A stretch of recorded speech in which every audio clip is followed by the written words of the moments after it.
And thanks for joining us on the Fast Break. Chill Rob here, and we are running it with my man Rex Castillo, but we like to call him Rexy. How you doing, Rex? I'm good, Chill Rob. How you doing, man?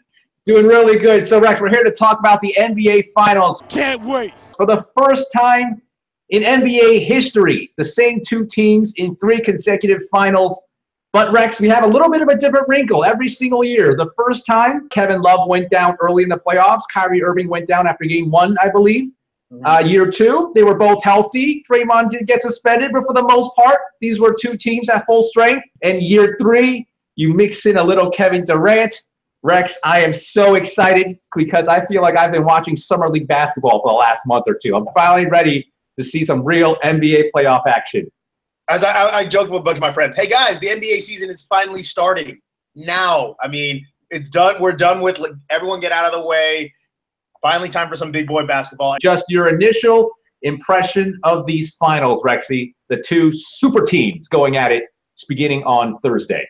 I did not know that the Warriors would be that dominant throughout the entire playoffs. That was my initial impression. I knew they were going to be good, but I thought they would maybe lose a game here or there just because of the way the playoffs work. And a good night. Like, this is a machine that just can't be stopped. To sweep, to the point, in the finals is incredible. I'm really interested to see just how KD is going to react to the stage because he's, I think someone, I remember coming across that Sports Illustrated article they did on him where it's like, I've always been number 2. I've been second best in high school. I was the number 2 pick in the draft. So just to see that, I'm really interested to see how KD, is he going to come out with this killer mentality because he kind of has to. He went all in on the season, and he got all the flack and all the hate for it. So that's who I'm really going to be watching. Yeah, it sounds like you were telling the story about Daniel Cormier there for a second. What I love is sort of how these teams improved, right? The Warriors said we needed more firepower. We need more rim protection. Andrew Bogut goes down. Festus Ezeli was pretty much a 0. What do? We bring in Zaza Pachulia, who sets just as dirty picks, which is probably his primary job anyway. And he grabs some boards. But all right, but he's not that athletic. He's not that much of an above-the-rim player. All right, we'll bring in JaVale McGee, who's got the athletic skills. We just put his mind in the right place. Now he's wreaking havoc in the playoffs, blocking shots, grabbing rebounds, even scoring points in the last series. But then Cleveland, on the other hand, they're sort of strapped. They don't have all this money to throw at a Kevin Durant or another elite free agent. So what do? They sort of improve organically. LeBron takes it to another level, it seems like, in the playoffs. Kevin Love feels more comfortable. He's fitting in. Plus, there's probably some pressure off now that he actually won a ring with Cleveland. He looks like he's firing on all cylinders. Kyrie Irving, who's always been offensively explosive, takes it to another level as well, grows into his own. And then you add in, a couple role pieces here and there. Darren Williams, who's, he's over the hill. He's old. At one time an elite point guard, but he is still a way above average backup point guard. Right. Kyle Korver help you spread the floor. And this team improved organically while the Warriors went out and said, all right, let's just get the hired gun. And I think the general public outside of Cleveland, outside of Golden State, I think they're rooting for Cleveland, if I'm thinking correctly, unless they're just super LeBron haters. Probably. Well, for me, I got to say that I'm rooting for the Warriors just because KD's a Texas guy. And oh, no, say it ain't so. I know, I get it. Like the story of LeBron, the 3-1, coming back from 3-1 is insane. Like, let's just analyze that. Jesus almighty Lord, like, how do you come back from 3-1? And I love some of the gifts of, like, Steph trying to lay it up and LeBron swats the trophy away from him. But I don't know, man. And like you said, even though Golden State got the higher gun in KD, and yes, Cleveland did improve organically, instead of hiring one big hired gun, they did get all those, I guess, more budget players, like a Korver, like a Fry, and a Williams. And it was interesting to see because you saw LeBron and the Cavs get those pieces specifically because of what the Warriors were doing. They didn't have enough three-point firepower to win comfortably. So now with this group, I think they can take it to 7. Oh, okay. Well, let me get that. That's a perfect segue there, Mr. Sports Guy in Savannah. So, Rex, get me how do you see this series unfolding? Who do you see winning how many games? All right. So, again, I did say that the Warriors are going to win.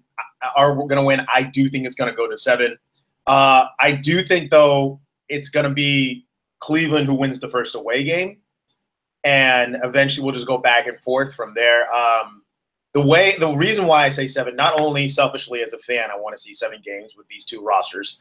2, I just think that at this point, Ty Lue is a much better coach than, a lot of people can say, oh, you have LeBron, you do what you want to do. Ty Lue's I think he's a great, great coach. So he'll make adjustments to give Golden State the problems that, as far as giving LeBron and giving other guys playmaking abilities to do what they need to do. Plus, Kyrie has shown that he can shine in big moments, hitting that 3 to seal the deal in 7 last year. I don't know, man. I just think that eventually something's going to turn on with KD. That killer instinct switch, I'm really hoping that turns on around game 3 or 4. And I think that when KD, I want him just to play mad, play angry, and just take the ring. Yes, I went all in on the Warriors, and yes, I joined the team that beat me. You're going to be mad because it worked, and here's my ring. Shut up. That's what I want him to do. And that's how I just see things unfolding. And I'm just really excited. Like, can we already play? Can't wait. And I hope I'm wrong because I'm rooting for Cleveland. And in my head, I'm thinking back. This team, minus Kevin Durant, minus the role players that they now have, they took them to 3-1 with relative ease before things sort of unraveled. Number one, I think they've learned from their mistakes. If let's say they do go up 3-1, I think they walk into Game 5 with a different attitude, knowing what happened last year. Just like when the Spurs went down to the Heat and they came back the next year just so possessed and just bulldozed through them in the finals. I don't think that would have happened if the Spurs just won the first championship instead of going down in 7 games thanks to that miracle Ray Allen shot in Game 6. So anyway, 3-1 team. Antonio still hate Ray Allen for, by the way. Yes, a lot of people hate Ray Allen nowadays, yes. But so it was 3-1. You add to that team another go-to guy down the stretch, and perhaps even more importantly, so much more defense and length and rim protection. Harrison Barnes is an addition by subtraction. What I remember from last year's finals. I think JaVale McGee, Kevin Durant, their defense, their length, what they can do around the rim on both ends is going to pose a problem for the Cavs. And I'm interested to see how they're going to try to defend KD. Let's say they try to run a screen. Does LeBron switch over? Does he stay? If he runs a switch with Draymond Green, is Kevin Love just going to guard KD now? Or is LeBron going to have to fight over it? There's so many tactics to think about. Right. But in the end, I'm thinking, and I hope I'm wrong, but I think that the Warriors will have little problem getting past the Cavs. I see Warriors in 5. But then again, of course, there is the Cavaliers do have the ultimate trump card in LeBron James. Anybody can be beat. In order for the Cavs to even hang in there, I think LeBron's got to play like a god. I'm talking 30, 10, and 8. Kyrie's got to play like a god. Give me 25 plus. Kevin Love, you got to give me at close to 20 and 10 rebounds. You got to control the boards. Right. I just see they just have so many things have to go right for the Cavs. I don't see it happening. I see them going down in 5. But then again, last year, so many things had to go right, and it all just fell into place. Right, absolutely. And I think another thing we have to think about is just the bench. The Warriors are the deeper team. Iman Shumpert and J.R. Smith cannot have one of those games where they just don't hit from 3. And I know that J.R. could be 1 for 9 and still shoot threes, but you need at least 15 from him. Maybe another 12 to 15 from Iman Shumpert. And when you brought up JaVale and KD, just the thing is that they are so athletic, and that was the difference. That Andrew Bogut, you knew that he was just going to sit there 3 or 4 feet from the rim and just get around the big Australian. These 2 guys can fly around the rim. It's going to be really, really interesting to see what can happen. Let's move on to the sort of next question. And this comes up all the time, LeBron, MJ, is he there? Is he close? If LeBron wins this series, how close is he to MJ on the pantheon of greats? Because this, all credit to MJ, 6 for 6. He beat everyone that was in front of him, but MJ has never come across a team like this. First of all, I am one of the very much the get off my lawn, MJ is the greatest of all time thing. I will put that out there in context. I have a huge bias towards MJ. It's freaking MJ. He saved us from the Monstars. So this puts him really, I think this takes him right on just under his level or right at his level. Yeah, I mean, when MJ, I think if he wins, when MJ's looking back, he sees him down the block. He's right there. LeBron, I would put him right there with the Magic, Johnson, Kobe level, right underneath Mike. LeBron passing up MJ in all of these stats. However, LeBron had a 3-year start on MJ, and MJ decided to play baseball in the middle of his prime. Okay, I had to get that out there. But again, LeBron he's like you said, he's probably down the block and gaining on him, because to do that, to know that a team in the offseason did this specifically to beat you, change your game a little bit more again, improve the players that you have organically because you're specifically there, is insane. And someone brought up a point, is like we should just stop hating on LeBron at this point because we're missing out on greatness if we do. Enjoy what we have now, because I don't know when we're going to see another LeBron. So I think a lot of it just has to do with timing and who we grew up with, right? I feel like if LeBron and MJ switch times and places, and LeBron is doing what he's doing now, and let's say two of those superstars back then teamed up, we'll never know what happened. Let's say Patrick Ewing says, I can't win with New York, or let me go out west, me and David Robinson or me and Hakeem will be the new Twin Towers. And let's say, I'm not sure LeBron will be that team, but let's say something similar. Two stars joined, two MVPs during that era, joined forces, and LeBron managed to take them down.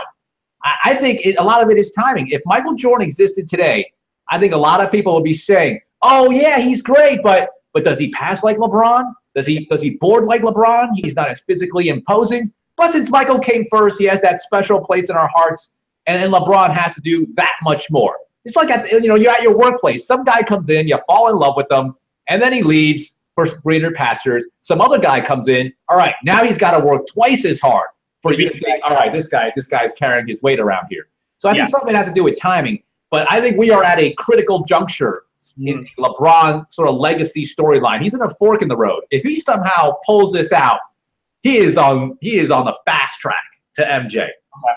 But on the other hand, if the series unfolds like I think it will, if KD gets the better of them, we assume they're going to see a lot of each other on both ends.